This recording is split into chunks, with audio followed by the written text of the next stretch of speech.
Hello दोस्तों, good morning. मैं Shivi sir आप सभी का स्वागत करता हूं। आइए ऊंचाई दूरी का नेक्स्ट क्वेश्चन समझते हैं। क्वेश्चन है भूमि से 60 मीटर की ऊंचाई पर, ध्यान देना ये हमारा भूमि है और इससे 60 मीटर की ऊंचाई पर, ये 60 मीटर है, 60 मीटर की ऊंचाई पर एक पतंग उड़ रही है। यहाँ पर बेटा एक पतंग उड़ रही है, हम मान लेते हैं ये पतंग है, ये उड़ रही है, ठीक है। ये पतंग उड़ रही है और पतंग में लगी डोरी को अस्थायी रूप से कहीं पर ऐसे ये यहाँ पर बांध दिया जाता है। अस्थायी रूप से भूमि के एक बिंदु से बांध दिया गया है।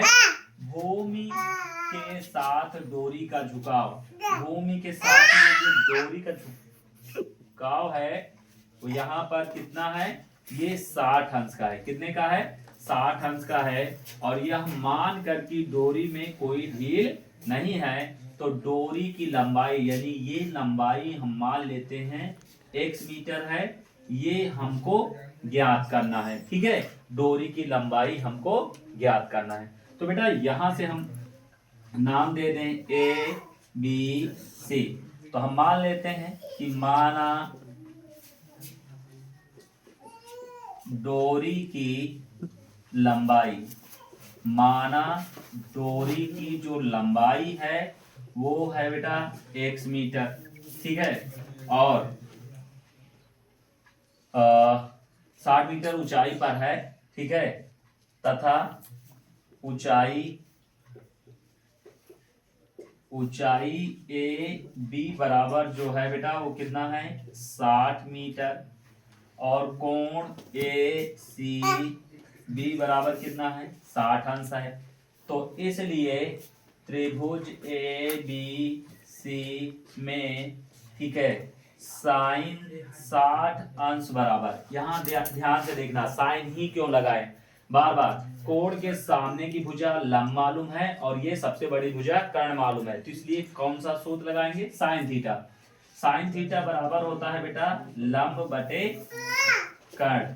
अब यहाँ से लंब कितना है, 60 है और कर्ण कितना है, x है।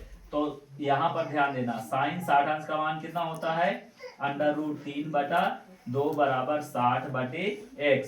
तो यहाँ से ये त्रिज्या गुणा करवा दो बेटा, √3 गुणे x बराबर 60 गुणे 2।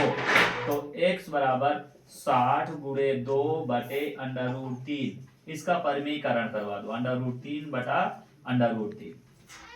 अब x बराबर बेटा हो जाएगा, इसका करेंगे तो 60 दूना 120 और √3, और यहाँ से √3 कितना हो जाएगा, 3, 3 1 के 3, 3 चौक 12। तो x बराबर जो हो जाएगा बेटा वो 40 √3 मीटर। यही हमारा क्या होगा, आंसर होगा, ठीक है। यदि क्वेश्चन समझ में आया हो तो वीडियो को लाइक एंड सब्सक्राइब करें। Thank you.